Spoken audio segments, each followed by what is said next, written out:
바리새인보다 더 낫지 못하면 결단코 천국에 들어가지 못하리라. 아멘. 자, 오늘 마태복음 12번째 우리 강연 시간입니다. 오늘 말씀의 제목은 율법의 완성이라는 제목입니다. 17절을 보니까 예수님께서는 율법이나 선지자나 폐하러 온 게 아니라 완전케 하러 왔다, 그렇게 말씀하셨죠. 그래서 그 예수님께서 완전케 하셨다는 것이 무슨 뜻인지 우리가 함께 말씀을 통해 살펴봐야 되겠습니다. 자, 먼저 서론적으로요, 율법에 대한 많은 오해가 있습니다. 사람들이 율법을 오해하는 경우가 많습니다. 어떤 사람들은요, 이 율법은 하나님의 영원한 뜻이야. 율법이라는 게 뭐냐 하면 성경에서 하나님이 하라 하지 마라 한 것인데요, 대표적인 게 우리가 좀 전에 읽었던 십계명이죠. 십계명에서 하나님이 하지 말라고 하신 게 많죠. 나 외에 다른 신들을 네게 두지 말아라. 그리고 우상을 만들고 우상에 절하지 말아라. 그리고 내 이름을 망령되게 부르지 말아라. 망령되게 부른다는 것은 아무 가치 없이 헛되게 부르는 거거든요. 그리고 안식일을 기억하고 거룩하게 지키거라. 그럼 네 부모를 공경해라. 그리고 살인하지 말고, 간음하지 말고, 도둑질하지 말고, 이웃들에 대해서 거짓 증언하지 말고, 남의 것을 탐내지 말아라. 이렇게 하나님이 하라고 하지 말라고 하신 명령들이 성경에는 나타납니다. 신약 성경에도 예수님과 사도들이 가르치는 명령들이 있죠. 주는 명령들이 있죠. 그것들을 율법이라고 합니다. 하나님의 법. 하나님의 법, 율법이라고 하죠. 근데 율법을 오해하는 경우가 많은데요. 첫 번째로 어떤 사람들은 이 율법은 하나님의 법이잖아. 그러니까 이 율법을 지켜야 돼. 있는 힘을 다해서 이 율법을 지켜야 돼. 이 율법을 지킬 때 우리는 의롭게 되는 거야. 이 율법을 우리가 철저히 지킬 때 구원받는 거야. 이 율법을 지켜야 돼. 이렇게 율법을 지킴으로써 자신이 의롭게 되려는 사람들이 있습니다. 그걸 보고 뭐라고 하냐? 율법주의라고 합니다. 율법주의. 율법은 하나님의 말씀이고 선한 것입니다. 하지만 율법주의는요, 잘못된 구원의 방식입니다. 율법주의로는 구원받을 수가 없어요. 그런데도 이 율법주의에 빠진 사람은 어떻게 됩니까? 자신도 지키지 못하는 율법을 다른 사람에게 강요합니다. 그게 예수님 당시에 서기관이라는 사람들이 했던 일이에요. 그래서 예수님이 그들을 비판하셨죠. 너희들도 지키지 못하는 것으로 다른 사람에게 강요하는 자들아. 그리고요, 이 율법주의에 빠진 사람은 사실은 이 하나님의 율법을 하나님의 기준대로 지킬 수 있는 사람은 없거든요.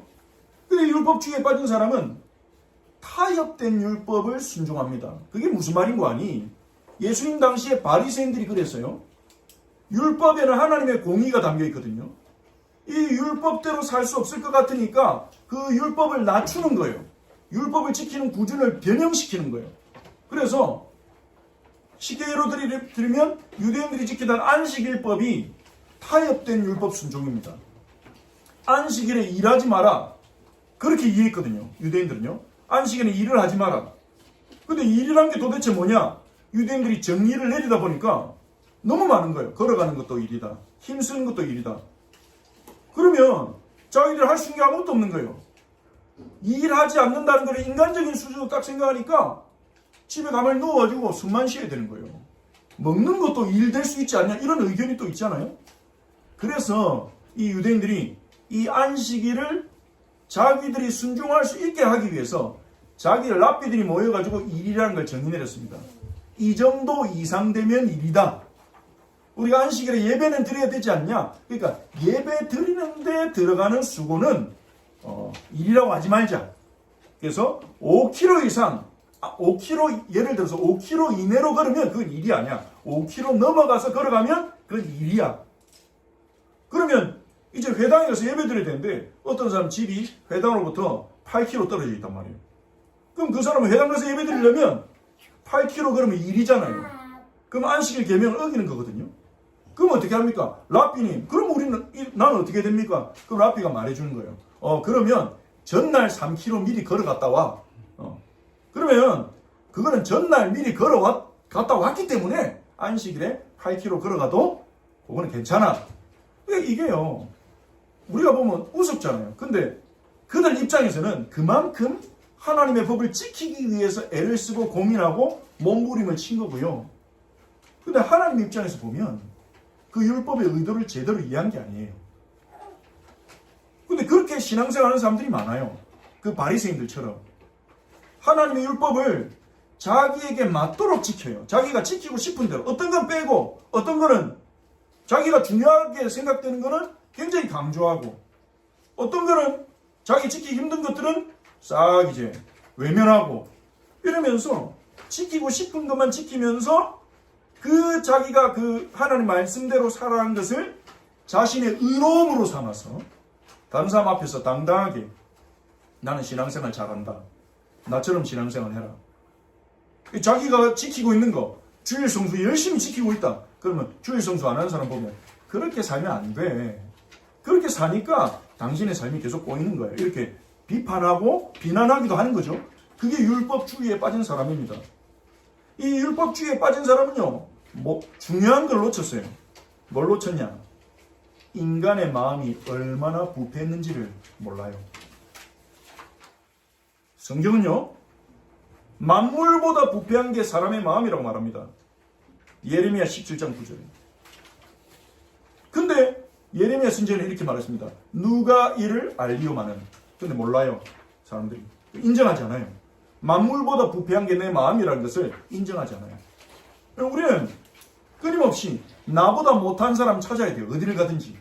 나보다 더 나쁜 사람을 찾아야 돼요. 그래서 그 사람이 있어야 내가 좀 괜찮은 사람 되거든요. 끔찍한 죄를 지은 죄인도 당신의 죄를 인정합니까? 그러면요. 나보다 더 나쁜 놈도 있어요. 그런다더라고요. 나보다 더 나쁜 놈도 있는데 걔는 안 잡히고 나는 잡혔으니까 나는 억울하다. 다른 사람들 볼 때는 쟤는 억울할 게 없는데 그래도 억울하다는 거예요. 사람의 마음이 그렇게 부패해 있습니다. 내로남불이란 말 들어보셨죠? 내가 하면 로맨스, 남이 하면 불륜. 자기가 하는 불륜은 로맨스예요. 진정한 사랑이야. 근데 남이 하는 불륜은 저 나쁜 것들, 저 악한 것들. 나와 내 가족과 내 자식이 잘못하면 안으로 굽어져요. 그럴 수 있지. 사정이 있지. 다른 사람 잘못하면 냉혹해져요. 그게 인간의 마음속에는 부패된 성향입니다. 정도 차이가 있을 뿐이죠. 그래서 하나님의 율법을 온전히 지킬 수 없는 거예요. 은혜가 필요한 거예요. 그런데 율법주의에 빠진 사람들은요, 그 은혜를 구하는 게 아니라 자기 힘으로 끊임없이 바로 살고 바르게 살고 올바르게 살고 그게 좋습니다. 바르게 사는 거 좋죠. 근데 그 의로 구원받으려고 하니 그 자신의 노력과 바른 행실로 하나님께 인정받으려고 하니 바른 행실이 안 되는 사람은 견디지 못하는 거예요. 쟤를 살면 안 돼. 그리고 자신이 넘어지거나 자신이 죄를 지었을 때는 죄책감에 견디지 못하는 거예요. 그래서 막 눌려가지고 너무 고통스럽게 교회 생활을 하는 사람들이 있습니다. 율법에 대한 오해 때문입니다. 두 번째 오해 방식이 있습니다. 그게 뭐냐? 밑에 율법 폐기론입니다. 반율법주의라고도 불리죠. 율법 폐기론 뭐냐? 율법이 이제 더 이상 필요 없어. 예수님이 율법을 완전케 하셨잖아. 완성했잖아. 그러니까 율법은 필요 없어. 10계명 그런 거 필요도 없어. 가르칠 필요도 없어. 그래서 10계명을 안 가르치고 예배 시간에 10계명을 고백하지 않는 교회들도 많습니다. 유대인들도 예수님을 율법 폐기하는 사람을 봤어요. 우리가 오늘 읽은 마태복음 5장 17절을 보니까 예수님이 뭐라고 합니까? 내가 율법이나 선지자를 폐하러 온 게 아니야. 마치 설명하시는 것 같잖아요. 변명하시는 것 같잖아요. 왜냐하면 유대인들이 자기들이 만들어 놓은 전통을 예수님이 안 따르니까 자기들이 만들어 놓은 율법 해석을 예수님이 안 지켰거든요. 예수님은 안식일에 유대인들은 안식일에 일하면 안 되기 때문에 안식일에 병자도 고치면 안 돼. 안식일 아닌 날 치료받아. 이렇게 했거든요. 근데 예수님은 안식일에 병 고치셨거든요. 손이 말라가지고 못 움직이는 사람의 손을 예수님이 낫게 하고 귀신 들려가지고 막 시달리는 사람을 예수님이요. 귀신 쫓아내 주시고 그러니까 유대인들이요. 안식일에 왜 치료를 하냐. 안식일이 왜 사역하냐. 이러면서 예수님을 공격했거든요. 그러니까 예수님이요. 유대인들이 볼 때는 예수님이 율법을 폐기하는 사람, 율법을 파괴하는 사람인 거예요. 근데 예수님은 자신이 그게 아니라고 말씀하십니다. 그런데도 오늘날에도요. 예수님이 율법을 완성했기 때문에 이제 율법은 우리에게 필요 없어. 우리는 복음만 붙잡으면 돼. 그래서 율법을 무시하는 신자들이 있습니다. 그걸 보고 율법 폐기론이라는 거예요. 율법 폐기론자들은 뭘 놓칩니까? 하나님의 기준을 놓쳤어요. 하나님이 얼마나 공의로우신 분인지를 놓치는 거예요. 율법은요, 하나님의 기준이고 하나님의 가르침이고 하나님의 지혜입니다. 그런데 그걸 부정해버리면 어떻게 됩니까? 그럼 율법 폐기론적인 그런 단어를 안 써도 그런 율법 폐기론적인 생각이 잡힌 사람, 예수 그리스도가 다 끝내놨으니까 우리는 더 이상 율법에 매일 필요가 없다. 여기에 잡힌 사람들은 어떻게 됩니까? 율법을 모르니까, 율법을 부정하니까 그 사람들도 어떤 선택을 해야 될 거 아니에요. 선택을 할 때는 기준이 필요하잖아요. 그럼 그 기준을 어디서 가져오겠습니까? 세상에서 가져오는 거예요. 세속화되기가 쉬운 겁니다. 율법을 부정한 사람, 율법을 모르는 사람은 결국은 세상의 기준에 영향을 많이 받는 겁니다. 나, 성공, 번영 이쪽으로 영향을 받는 겁니다. 그러다 어떻게 됩니까? 방종하게 돼요.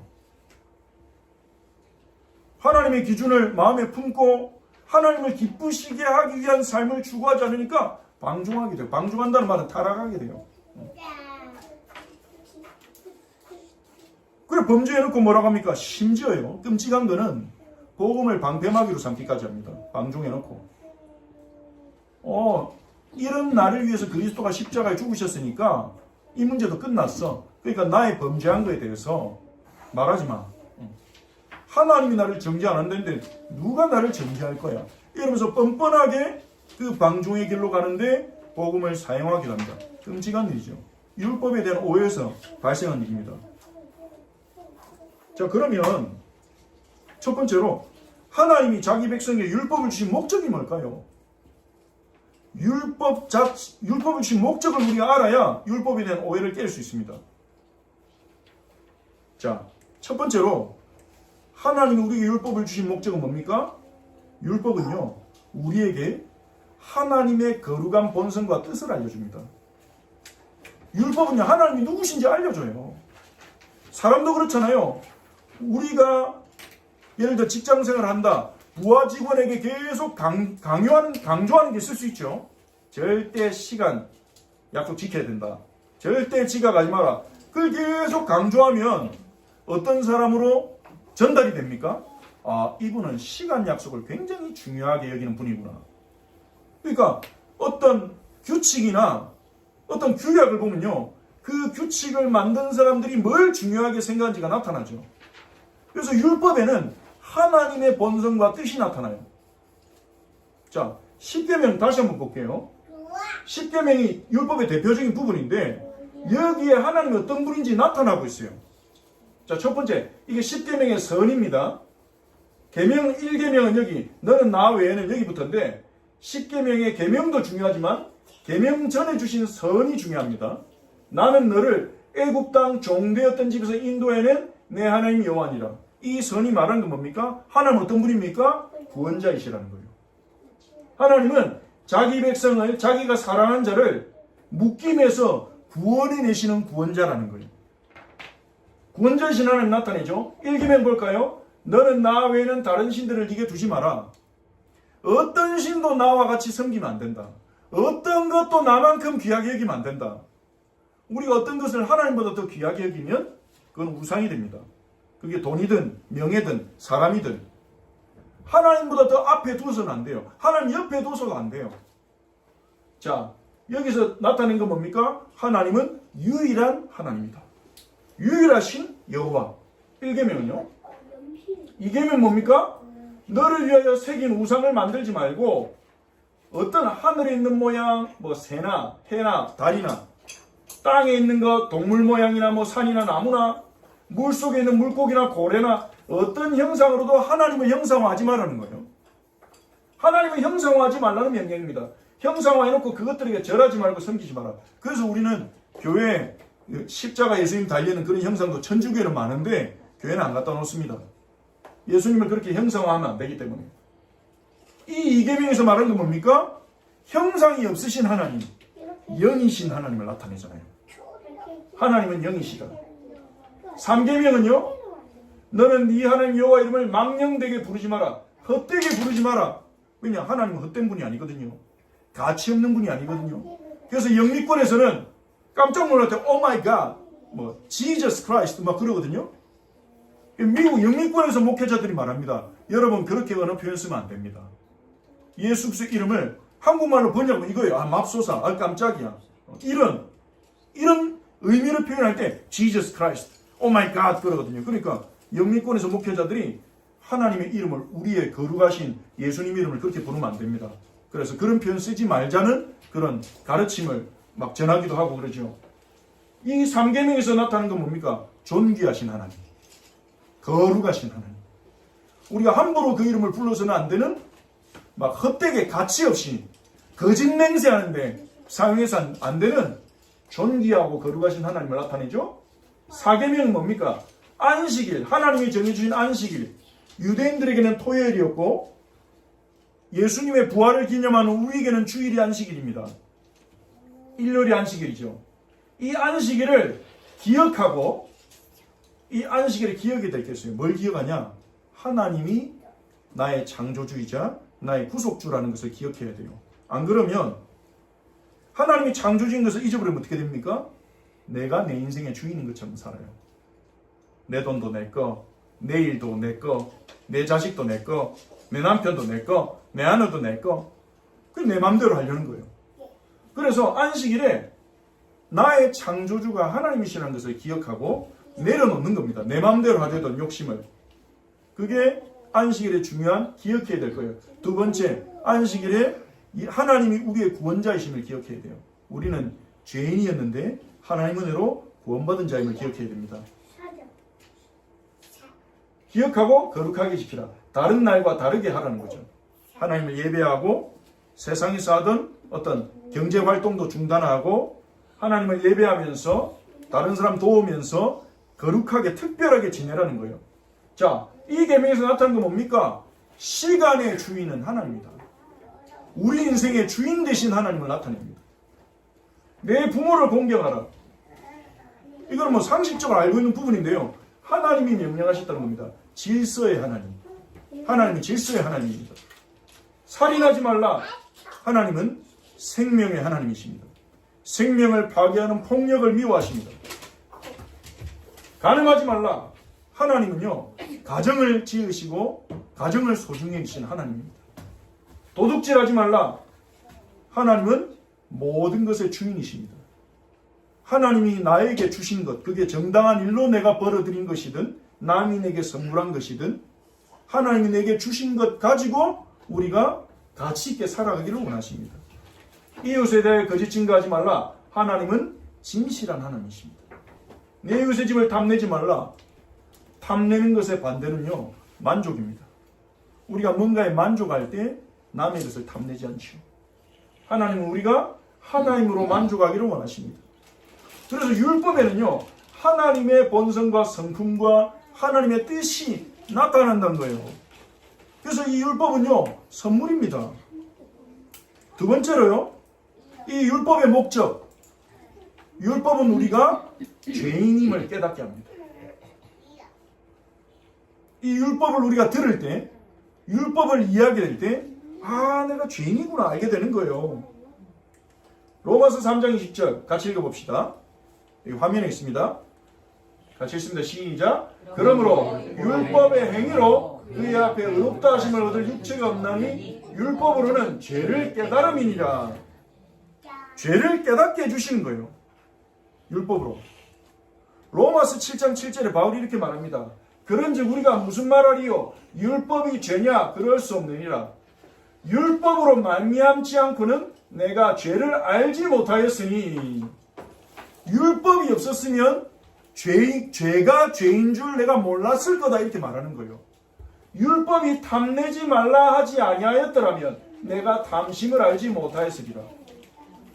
지금 이 세상 살아가는 사람들은요, 탐심이 나쁜 거라고 생각 안 해요. 남이 타고 다니는 차 타고 싶고 남이 사는 집에 살고 싶고 그런 마음들이 죄라고 생각하지 않아요. 물론 여기서 말하는 탐내면 부럽다 이 정도가 아니겠죠. 나 저거 꼭 가져야 돼. 저거 안 가지면 안 되겠어. 거기에 맹목적으로 사로잡히는 마음을 말할 것입니다. 근데 그런 탐심을요, 그냥 내 마음인데 그거는 그냥 부러운 거잖아. 우리는 그렇게 생각하지만요, 그 우리의 마음속에 남의 아내든 남의 남편이든 남의 집이든 남의 차든 남의 옷이든 그거를 강렬하게 탐내는 마음, 저게 있어야 행복할 것 같아. 그 마음이 우리를 죄로 이끈다는 거예요. 그 마음 때문에 사람은 도둑질도 하고, 그 마음 때문에 살인도 하고, 그 마음 때문에 간음도 하고, 그 마음 때문에 부모를 원망하고, 그렇게 된다는 거죠. 그래서 율법이 우리의 죄를 드러내 줍니다. 우리가 죄라고 생각 안 하는 것도 죄라고 해요. 그러면 어떤 사람은 그걸 인정하지 못할 겁니다. 나는 인정 못해. 그 사람은 그 죄에서 벗어나지 못하겠죠. 근데 하나님의 은혜로 죄임을 인정하게 되면 내가 생각했던 것보다 내가 더 죄인이라는 걸 알게 돼요. 그건 고통스러운 일입니다. 우리는 스스로를 죄인이라고 생각하고 싶지 않잖아요. 죄를 지었어도 합리화하고 싶잖아요. 그건 이유가 있어서, 사정이 있어서, 내 사정을 몰라. 그런 유혹이 우리의 마음에 끊임없이 오지 않습니까? 근데 우리가 누가 우리를 향해서 죄인이다 이러면 우리는 받아들이고 싶지 않거든요. 니는 잘 사나 이러면서.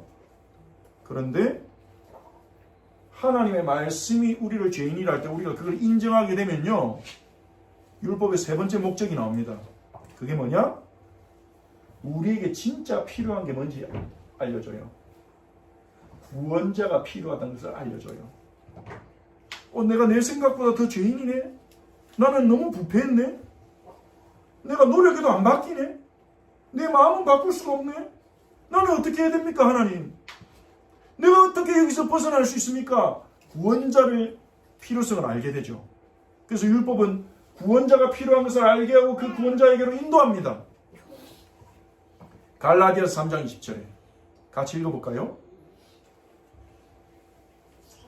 갈라디아서 3장 20절 시작. 이같이 율법이 우리를 그리스도께로 인도하는 초등교사가 되어 우리로 하여금 믿음으로 말미암아 의롭다함을 얻게 하려 함이라. 아멘. 이게 율법의 가장 강력한 목적입니다. 하나님이 우리의 죄를 깨우쳐 주신 목적이 그거예요. 너 죄인이야, 그러니까 너 벌 받아야 돼. 너 죄인이니까 내 말 무조건 들어야 돼. 이런 게 아니에요. 너 죄인이야. 그래서 내가 보내준 구원자가 너에게 필요하단다. 너 죄인이야. 그래서 네가 생각한 것보다 너는 끔찍한 죄인이야. 그래서 내가 내 아들을 너희 대신 십자가에 못 박았어. 그 구원자를 믿으면 돼. 그럼 너희는 그 죄에서 벗어날 수가 있어. 율법은 진단이에요. 제가 만약에 암에 걸렸다 칩시다. 근데 저는 몰라요. 안 아프니까. 근데 병원에 검진 받으러 갔어요. 검사를 쭉 했단 말이에요. 당신 암이 있습니다. 두 가지 반응이 있을 수 있겠죠. 안 믿겠죠. 뭔 말이냐. 나 아픈 적도 한 번도 없고 나 건강한데 웃기는 소리 하지 마라. 이러고 그 자리를 박차고 나가고 기분 나빠하면 어떻게 되겠어요? 그러면 죽겠죠. 암이 커져가지고 나중에 죽겠죠, 결국. 그런데 기분 나쁘게 듣지 않고 진짜입니까? 어떻게 해야 됩니까? 그러면 의사가 이렇게 치료하면 됩니다. 그걸 순종하고 따라가면 어떻게 됩니까? 치유가 되겠죠. 율법은요, 진단입니다. 하나님의 진단이에요. 우리 인생을 향해 하나님이 진단서를 내려주시는 거예요. 그럼 그 진단서를 우리가 거부하는 게 아니라 그 진단을 받아들이고, 그러면 하나님 어떻게 됩니까? 치유책을 구해야 돼요. 근데 하나님 이미 치유책도 주셨어요. 로마서 5장 8절에 우리가 아직 죄인 됐을 때 그리스도께서 우리를 위하여 십자가에 죽으심으로 우리에 대한 자기 사랑을 확정하셨느니라. 하나님은요, 우리가 죄인 되었을 때 하나님을 찾지도 않고 하나님을 사랑하지도 않고 그분의 뜻이 뭔지도 모르고 오직 나를 위해서, 내 행복과 내 평안을 위해 살아가고 있는데, 대부분의 인류들이 그렇게 살아왔잖아요. 그렇게 살아갈 것을 알고도 하나님은 구원의 길을 열어놓으셨어요. 약속하셨고 그 약속을 이루셔서 자신의 아들 예수 이 땅에 보내셨고 십자가에서 우리의 모든 죄를 처리하신 것입니다. 그 그리스도께로 가면 돼요. 그래서 우리는요, 구원받은 자들도 계속해서 하나님의 율법 앞에 서야 됩니다. 그래서 나의 죄가 계속 진단돼야 됩니다. 왜냐하면 우리가 구원받았지만 우리의 마음의 본성은요, 변화되지 않았거든요. 여전히 우리의 마음은요, 이기적이고 하나님 뜻보다는 내 편안함, 내 즐거움을 쫓아가는 마음이 있어요. 그 마음 그대로 따라가면 우리는 계속 실패의 길로 간단 말이에요. 그래서 율법으로 내 마음의 죄된 부분을 진단받고 또 예수 그리스도께로 돌아서고 또 예수 그리스도께로 돌아서고, 이게 필요한 겁니다. 율법의 네 번째 목적 하나 더 있습니다. 율법은 구원받은 자들에게 하나님을 기쁘시게 하는 복된 삶을 알려줍니다. 율법은 진단서이긴 하지만요, 이 율법은 하나님이 기뻐하시는 온전한 삶을 가르쳐 주신 거예요. 그래서 구원받은 자들은 율법을 통해서 하나님을 기쁘시게 하는 삶을 배우고 생각하며 삶의 방향을 조정해 나가는 것이죠. 신명기 4장 6절. 자, 함께 읽어볼까요? 시작. 너희는 지켜 행하라. 이것이 여러 민족 앞에서 너희의 지혜요 너희의 지식이라. 그들이 모든 규례를 듣고 이르기를 이 큰 나라 사람은 과연 지혜와 지식 있는 백성이로다 하리라. 모세가 이스라엘 백성에 증거한 것입니다. 율법의 말씀은요, 여러 민족 앞에서 너희의 지혜요 지식이라. 전 세계에 있는 많은 민족 앞에서 하나님이 주신 지혜와 지식의 삶이라는 거예요. 우리가 이 율법이 가르치는 복된 삶을 살아갈 때 다른 사람들이 우리를 인정하면서 우리의 하나님을 인정하게 될 거라는 거예요. 자, 신명기 10장 12절 13절 이렇게 말합니다. 이스라엘아, 네 하나님 여호와께서 네게 요구하신 것이 무엇이냐? 너무 중요한 질문이죠. 하나님이 너에게 요구하신 게 무엇이냐? 네 하나님 여호와를 경외하여 그의 모든 도를 행하고 그를 사랑하며 마음을 다하고 뜻을 다하여 내 하나님 여호와를 섬기고. 자, 이 부분은 같이 한번 읽어봅시다. 시작. 내가 오늘 네 행복을 위하여 네게 명하는 여호와의 명령과 규례를 지킬 것이 아니냐. 율법에 대해 사람들이 오해하고 있어요. 구원받은 후에 우리가 하나님을 경외하고 사랑하면서 우리의 행복을 위하여 주신 명령이라는 거예요. 참된 행복을 향하여, 참된 기쁨을 향하여. 그래서 우리는요, 성경을 읽으면서 이 율법 속에 나타난 하나님의 선하신 뜻을 배우게 될 때 우리의 삶은요, 이 세상이 알려주고 세상이 가르쳐주는 행복과는 다른 참된 행복을 찾게 되는 겁니다. 세상에서 뭐랍니까? 돈이 많아야 행복할 수 있어. 돈이 많아야 먹고 싶은 거 먹고 가고 싶은 데 가고 편안하게 자식 공부도 시키고. 그러니까 일리가 있단 말이에요. 너무 일리가 있어요. 그러니까 거기서 벗어나지 못합니다. 대부분 사람들이요. 근데 하나님은요, 아니야. 진짜 행복은 거기 있지 않아. 돈이 있든 없든 잘났든 못났든 누구든지 하나님의 사랑을 받고 하나님을 사랑하면서 행복한 사람을 누릴 수 있다고 말씀하신 겁니다. 이게 율법의 목적이에요. 네 가지. 예수님은 율법과 선지자, 이거 합쳐서 부르면 구약을 의미합니다. 구약에 나타난 모든 하나님의 약속들과 말씀을 완전하게 하기 위해 이 땅에 오셨어요.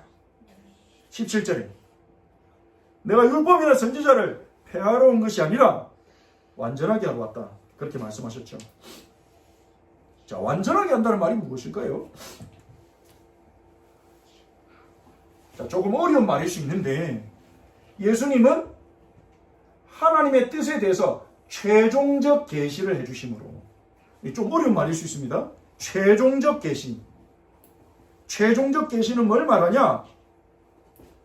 구약 성경과 율법에 숨겨져 있던 하나님의 진정한 뜻, 하나님의 진짜 마음을 드러내시기 위해 오셨던 거예요. 구약 성경에도 하나님의 뜻이 드러납니다. 율법의 4가지 목적도 드러납니다. 그런데 더 숨어있는 더 깊은 뜻을 하나님은 드러내시는 거예요. 그게 완전케 하다. 헬라어로 플레로사이라는 단어를 썼는데 성취하다, 이루다는 뜻인데요. 하나님의 숨어있는 뜻, 최종적 계시를 드러내심으로 구약을 성취하셨어요. 이게 무슨 말이냐? 예수님은 율법에 계시된 하나님의 뜻을 드러내셨어요. 살인하지 말라, 사람만 안 죽이면 된다. 그게 그렇지 않습니다. 간음하지 말라, 불륜만 안 하면 된다. 그 뜻이 아닙니다. 도둑질하지 마라, 남의 거 훔치지만 않으면 돼. 이 말이 아닙니다. 더 숨은 뜻이 있어요. 하나님의 더 깊은 뜻이 있어요. 더 깊은 뜻이 뭐냐? 마태복음 5장 48절 끝에서 예수님 말씀하신 겁니다.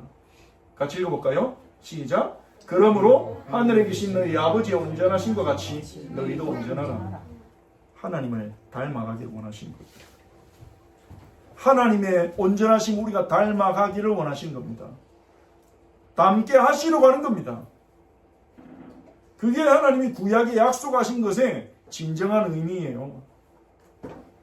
그냥 우리가 예수 믿고 조금 남들보다 거짓말 덜하고, 예수 믿고 조금 남들보다 착하게 살고, 그게 하나님이 원하시는 목표점이 아닙니다.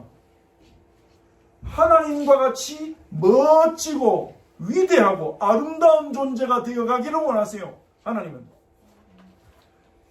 아니, 그게 가능합니까? 가능해요. 왜냐하면 하나님이 길을 여셨거든요. 예수님이 길을 여셨거든요. 근데 그게 되려면 먼저 우리가 해야 되는 게 있어요. 내가 내 인생을 잘 살려고 하는 그 마음을, 욕심을, 의도를 내려놔야 돼요. 내가 내 인생의 주인 되려는 그걸 내려놔야 되거든요. 그래야 하나님께 맡길 수 있거든요. 오히려 똑똑하고 열심히 살고 성실한 분들이 그게 더 잘 안 될 수 있어요. 왜냐하면 되어왔거든요. 한계를 만날 때도 있었지만, 내 입으로 어찌할 수 없는 한계를 만나서 겸손을 배우기도 했었지만, 대부분 내가 노력하고 성실하게 계획 세우고 진행하면 잘 되어왔거든요. 그러니까 그걸 내려놓고 하나님께 맡기는 것이 더 어려울 수 있어요. 오히려 초대교회 때도 세리나 어부나 죄인들이나 이 사람들은 자기 노력대로 되지 않았기 때문에, 자기 인생이 무너졌기 때문에 예수님을 더 간절히 붙잡았고 더 빨리 은혜를 체험했어요.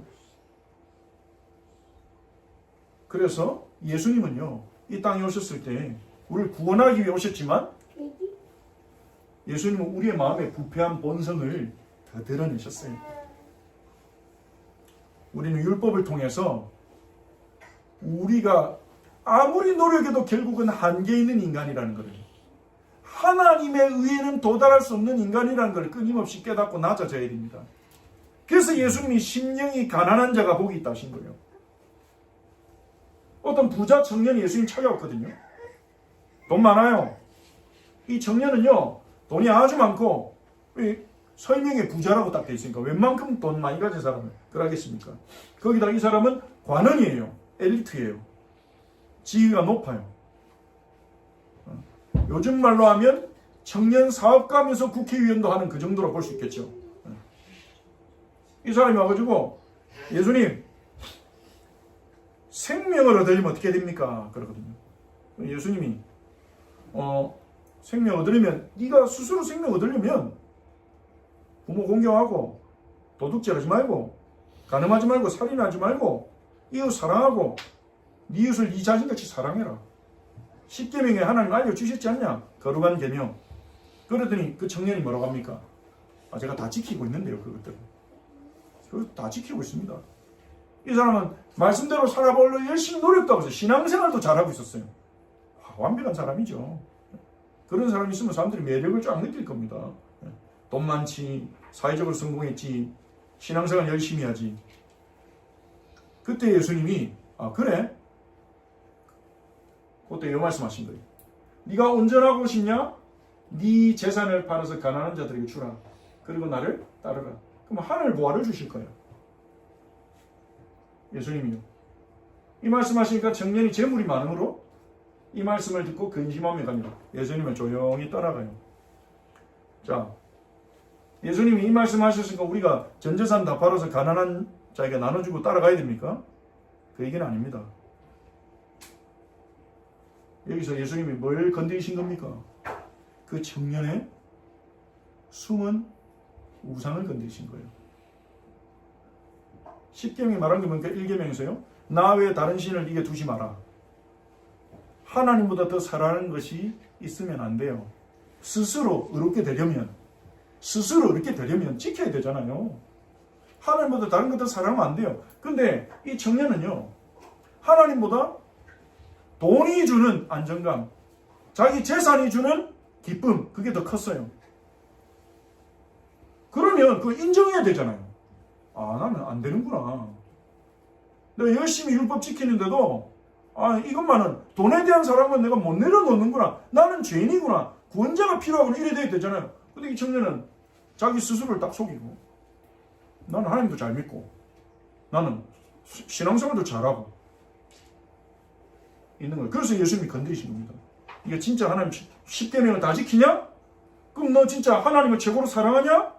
그러면 네 재산 다 팔아서 가난한 자 나눠주고 나 따라와라.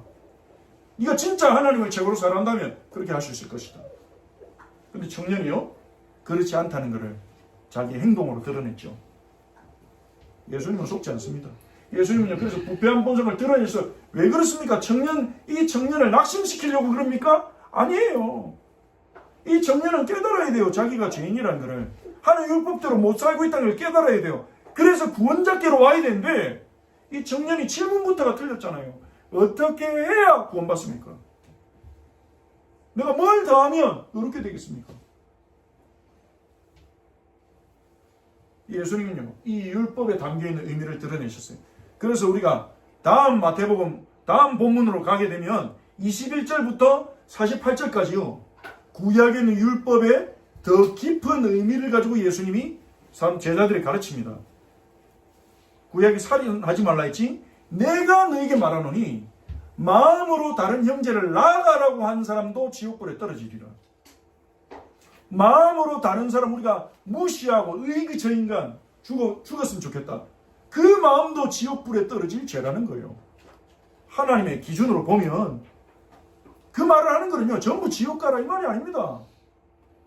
그러니 너희의 죄를 인정하고 구원자이신 예수를 붙잡아라 이거예요. 네 스스로 바르게 살고 네 스스로 의롭게 되려 하지 말고 예수 붙잡고 예수 따라와라 이거예요. 예수님 말씀하시고 싶은 거는 그게 구약 성경의 최종적 계시입니다. 또한요, 예수님은 자신의 삶을 통해 율법의 아주 작은 부분들이 지향하는 바를 다 이루셨어요. 율법을 완전케 했다는 의미가 이겁니다.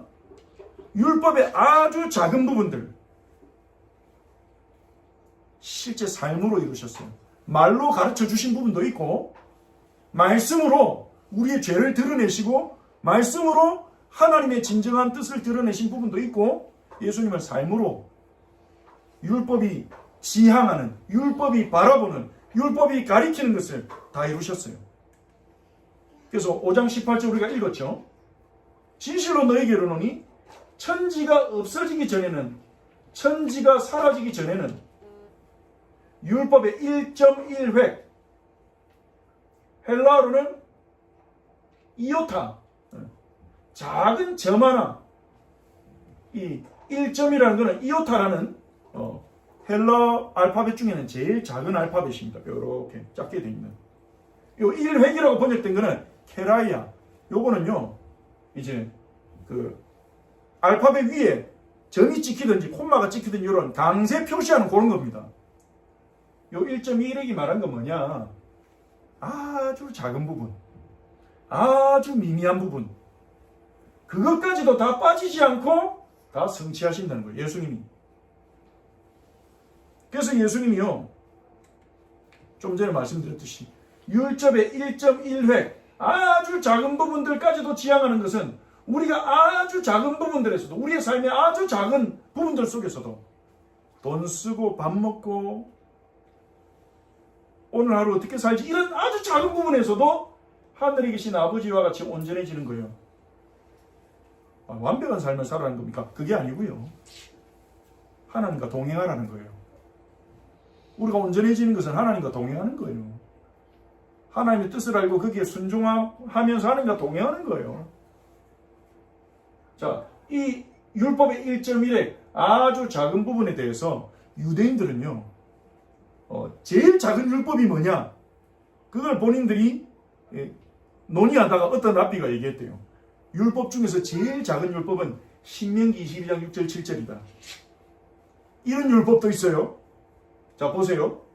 길을 가다가 나무나 땅에 있는 새 보금자리, 새 둥지에 새 새끼나 알이 있고 어미새가 그의 새끼나 알을 품은 것을 보거든 어미새와 새끼를 알로 취하지 말고 어미는 놓아줄 것이요 새끼는 가져가도 된다.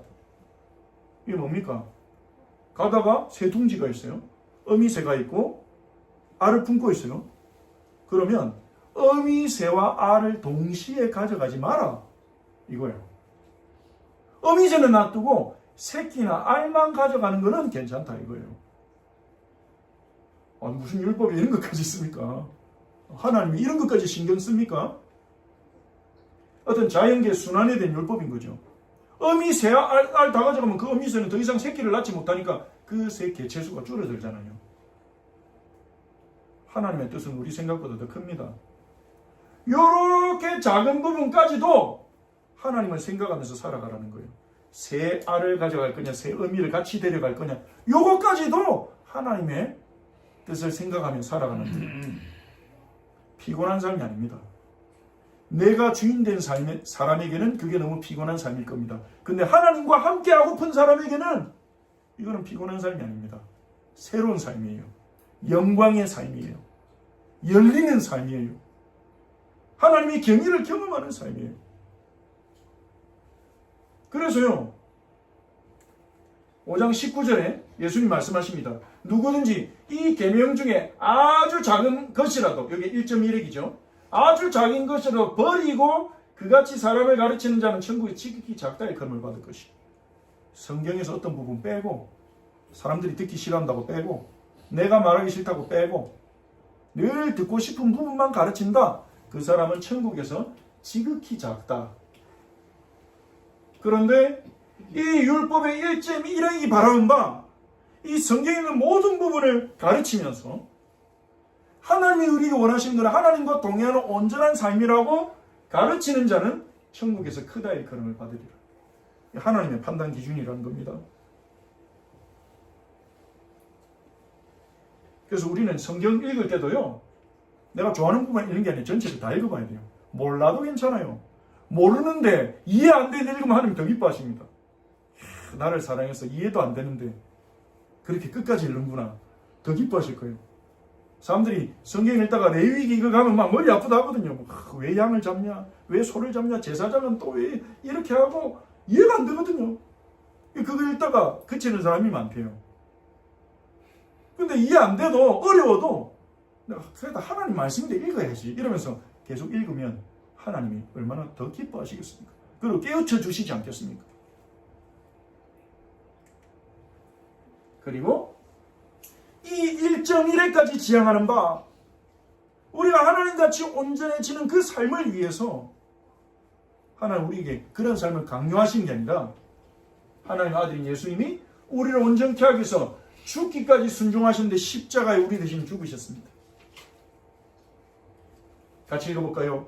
시작. 그리스도 예수 안에 성령으로 말미암아 하나님의 은혜로 값없이 의롭다 하심을 얻은 자 되었느니라. 아멘. 이게 하나님의 구약 속에 감춰진 하나님의 뜻이에요. 하나님은요, 우리가 죄인임을 정말로 깨닫고, 그래서 내가 더 이상 내 인생의 주인이 되면 안 되겠구나, 이걸 인정하고 우리를 하나님의 기준에 합당하도록 온전히 의롭게 하실 구원자를 보내서 우리를 온전하게 해서 하나님과 영원히 함께하게 할 계획을 세우고 구약을 주신 것입니다.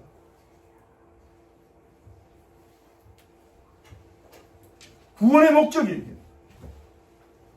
우리가 하나님과 동행하는 것이 구원의 목적입니다. 구원은 신앙생활의 목적이 아닙니다. 구원은 신앙생활의 목적으로 삼아버리니까요. 성경도 읽지 않고 하나님 뜻도 찾지 않고 율법은 거추장스러우니까 치워버리고 율법은 끝났다는 설명이 나한테 더 좋고 그러고는 내 마음대로 살다가 주일에 하루 와가지고 예배드리고 내 필요할 때만 기도하고 그렇게 되는 거예요. 하나님은 그걸 위해서 우리를 구원하신 게 아닌데 함께 하자.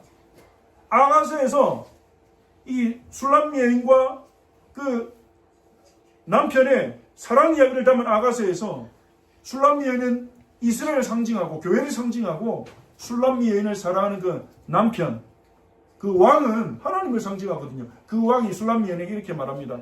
나의 사랑 나의 어여쁜 자야 일어나 나와 함께 가자. 하나님의 마음은 그렇거든요. 근데 저를 포함한 대부분의 그리스도인들은 어떻게 합니까? 힘들 때는 같이 가요. 그리고 끝나면 하나님 부담스러워요. 하나님이요 기다리시죠. 하나님이요 우리가 하나님과 함께 할 수 있도록 의롭게 했다는 말이 이건 엄청난 말입니다. 의롭게 했다는 이 말은 무슨 말이냐? 하나님의 율법을 완벽하게 지킨 것처럼 여겨주시는 거예요. 그 똑똑한 바리새인과 서기관들조차도 완벽하게 지킬 수가 없어서 율법을 끌어내렸잖아요. 자기들이 지킬 수 있는 수준으로.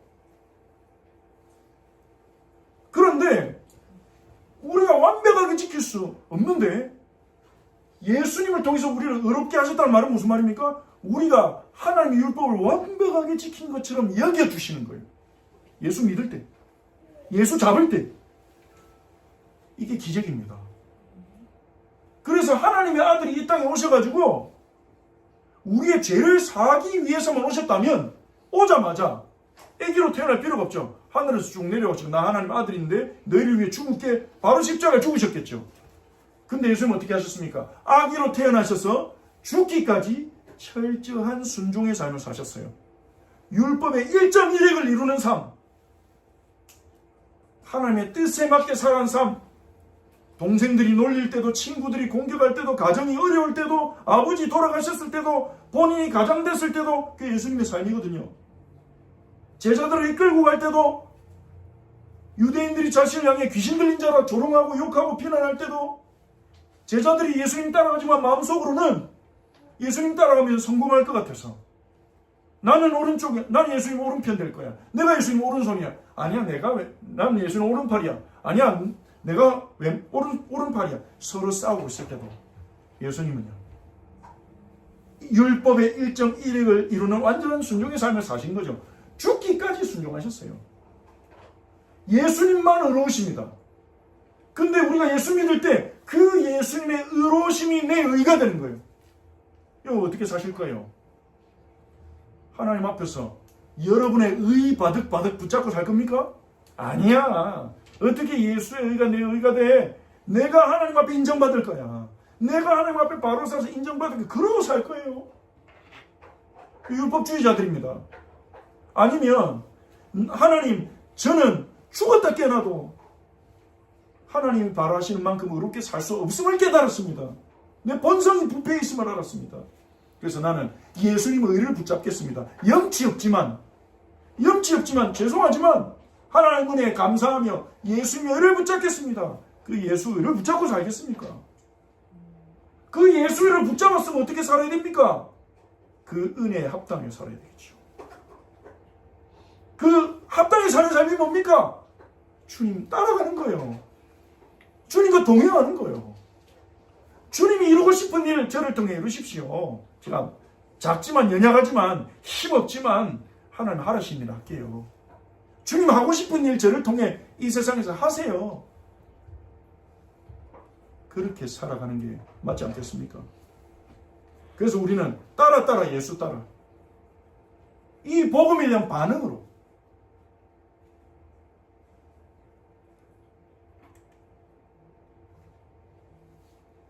천국에 들어가면요. 뭐라 했습니까? 5장 20절. 너희가 서기관과 바리새인보다 더 낫지 못하면, 서기관과 바리새인들은 누굽니까? 인간 수준에선 최고예요. 율법을 지키는데 인간 수준에선 최고예요. 서기관과 바리새인들. 인간 수준에서는 탑 클래스예요. 근데 걔들은 못 들어간다는 거잖아요. 그 사람들은. 더 낫지 못하면 결단코 천국에 들어가지 못하리라. 이 말씀을 알고도 계속 내가 바리새인처럼 바른 삶을 살려고 한다. 얼마나 어리석은 삶입니까? 예수님은 멈추라는 거예요. 서기관과 바리새인처럼 살지 말고 예수님의, 하나님의 의, 예수님의 의를 붙잡아라. 그래서 완전한 의를 주셨어요. 우리에게. 서기관과 바리새인의 의가 아니라. 고린도 1장 30절 같이 한번 읽어봅시다. 시작. 너희는 하나님부터 나서 그리스도 예수 안에 있고 예수는 하나님부터 나와서 우리에게 지혜와 의로움과 거룩함과 구원함이 되셨으니. 할렐루야. 저를 따라 고백합시다. 예수님이 나의 지혜입니다. 예수님이 나의 의로움입니다. 예수님이 나의 거룩함입니다. 예수님이 나의 구원함입니다. 이게 복음이요. 이게 하나님 원하신 거예요. 내 지혜가 아니라 예수 지혜. 내 의가 아니라 예수님이 나의 의. 그래서 우리는 넘어져도 흔들리지 않는 거예요. 불순종하고 넘어져도 또 일어날 수 있는 거예요. 예수님의 의로 구원받았으니까. 이것을 기억하시기 바랍니다. 말씀을 맺겠습니다. 결론. 예수님은 율법을, 구약을 완성하셨어요. 그래서 1, 2, 3번 우리 함께 읽고 말씀을 맺겠습니다. 예수님은 율법, 구약을 완성하셨습니다. 그래서 우리는 자, 노란색 글씨 한번 읽어봅시다. 1번 시작. 예수님 한 분으로 충분합니다. 2번 예수님만 따라가면 됩니다. 3번 예수님을 전하는 것은 가장 큰 영광입니다. 완성하신 예수.